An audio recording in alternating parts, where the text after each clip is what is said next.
The moment I saw my uncle raise his hand to strike, I thought that was it for me. There was no one else around, just him and me, and that anger in his eyes. It was deep in the bush, miles away from the village, with no one to hear me scream. I was just a young boy back then, maybe 8 or 9 years old. My parents had passed away, and my uncle had taken me in. At first, I was grateful, but it didn't take long for me to realize he didn't really care about me. He saw me as a burden, another mouth to feed when he barely had enough for himself. Most nights, he didn't even let me eat with him. He'd sit at the table alone, while I'd have to wait outside, listening to him chew, the smell of food drifting through the cracks in the wall. When he finished, he'd sometimes toss me a scrap or two if he remembered. If he didn't, I'd go to bed hungry, my stomach aching, waiting for morning. He made me do all the chores in the house, too, even though I was so small. He'd say, "Since I feed you, you can earn it." I'd sweep the floors, carry firewood, and fetch water from the river. My hands grew rough and sore, and sometimes I was so tired I couldn't keep my eyes open. But he didn't care. The harder I worked, the more he found things for me to do. One day, I messed up. I accidentally spilled some water from the pot I was carrying, and he got so angry that he pushed me out of the house. He slammed the door in my face, shouting, "You're more trouble than you're worth." I sat outside on the ground that night, shivering as the air turned cold, waiting for the sun to rise. When he finally let me back in the next morning, he just gave me a look that said I was nothing to him. No words, no food, just that look.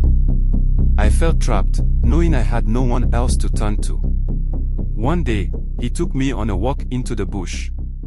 He said we were going hunting, and I was excited to finally join him. I thought it would be fun. But after a while, he started to get quiet, then angry. When I tried asking him what was wrong, he shoved me hard. "You're nothing but trouble," Uncle Okoro shouted. "Your parents left you for me to deal with. Why should I have to suffer for that?" I was terrified, but I didn't have anywhere to go. He pushed me to the ground, and that's when I saw him reach for a rock. I knew he was going to kill me. I couldn't move, I couldn't speak. I just closed my eyes and waited for the worst. But then, from somewhere behind, I heard a voice, calm but strong, "What are you doing?" I opened my eyes to see a man standing there, his bow slung over his shoulder. He was tall, with a serious look on his face, dressed in simple hunting clothes. He was one of the hunters from our village, though I didn't know his name then. All I knew was that I had never been so happy to see anyone in my life. My uncle froze.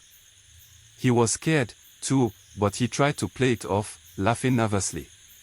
"Oh, it's nothing. Just, disciplining the boy." The hunter didn't buy it for a second. He stepped closer, his eyes narrowing. "Disciplining a child by nearly crushing his skull with a rock.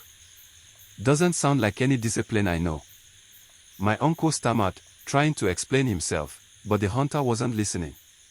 Instead, he bent down, looking me in the eyes.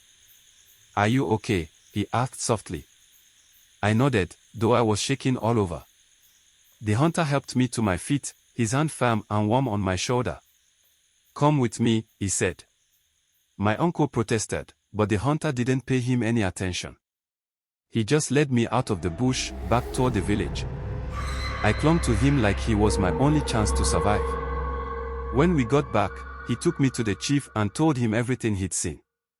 My uncle tried to deny it, saying I was lying, that I had always been trouble. But the hunter didn't let him off the hook. He told the chief, "This boy, Ahamafuna, deserves better than to be left with a man who has no kindness for him. He needs a family, not someone who would leave him to die." Chief Anazib believed the hunter. He spoke with the elders, and they decided my uncle wouldn't be responsible for me anymore. They found a new home for me, with a woman who had lost her own son and was happy to take me in. I started living with her, and she treated me like her own child. For the first time in a long time, I felt safe. I never got to thank the hunter properly. He didn't even stay in the village long after that. He was a man who kept to himself, disappearing into the bush for days at a time. But to this day, I remember his face, the calm way he stood up for me when no one else would. Because of him, I was given a second chance at life. Some nights, when I lie under the stars, I wonder where he is now. Maybe he's out there, still walking the bush, still watching over those who can't protect themselves. To me, he was more than just a hunter, he was a guardian, a protector who saved a scared little boy from a dark end. And I never forget him.